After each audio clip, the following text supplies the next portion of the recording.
Ada negara yang gagal masuk World Cup gara-gara disantet sama lawannya, Son. Pernah denger tuh kayaknya. Nah, tenang, yang satu ini bukan gara-gara pelatih Belanda ya. Oke. Ya kan? Jadi negara yang gue omongin ini itu adalah Nigeria. Seperti yang kita tahu, Black Magic itu bukan hanya dipercaya di negara kita, tapi di Afrika juga banyak yang percaya. Gue bakal kasih beberapa cerita Black Magic di dunia sepak bola, mulai dari match yang baru-baru ini dulu, Son. Yaitu satu match yang terjadi di bulan November tahun 2025, Son. Masih baru banget nih matchnya. Kualifikasi Piala Dunia ini. Benar. Di mana timnas Nigeria itu bertemu dengan timnas Kongo buat tanding di match playoff kualifikasi Piala Dunia tahun 2026. Match ini berakhir dengan hasil 1-1 yang kemudian dilanjutkan dengan adu penalti yang dimenangkan oleh Kongo, Son, dengan skor 3-4. Hal ini membuat Nigeria gagal 2 kali berturut-turut, Son, untuk bisa main di Piala Dunia.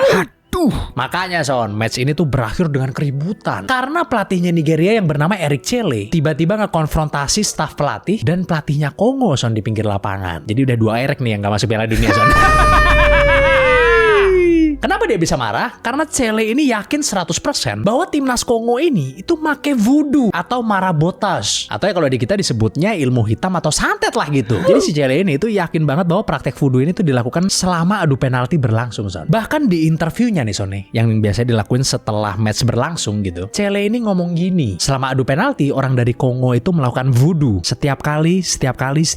Sambil tangannya itu gerak-gerak, nunjukin gerakan kayak orang lagi mercikin air gitu. Terus dia juga bilang, saya nggak tahu itu air atau apa yang dipercikan orang-orang tersebut selama penalti berlangsung. Saya juga sangat khawatir melihatnya. Ternyata bener, Nigeria kalah penalti kan tuh. Tentunya bagi yang nggak percaya sama hal-hal ginian, ini jadi terlihat seperti pelatih yang gagal bawa timnasnya ke Piala Dunia, tapi cari-cari alasan aja. Tapi emang, Son, di Afrika, voodoo dan juju ini itu sangat dipercayai. Bahkan gak cuma pertandingan ini aja, Son, yang dalam tanda kutip bermain Black Magic. Ada juga pertandingan dari Liga Rwanda, di mana seorang striker bernama Kamara itu nggak bisa ngegolin, kena tiang mulu gitu. Dia jadi curiga dong, Son, ya kan? Dan akhirnya dia kayak ngambil sebuah jimat yang terletak di tiang gawangnya kiper lawan. Terus habis itu dia lari ngasih ke teman-temannya. Diuber juga sama kipernya, aneh banget ya, sama kiper lawannya diuber juga. Anehnya, Son, dia kena kartu kuning tuh sama wasit. Tapi habis jimatnya dibuang, dia langsung bisa ngegolin, Son.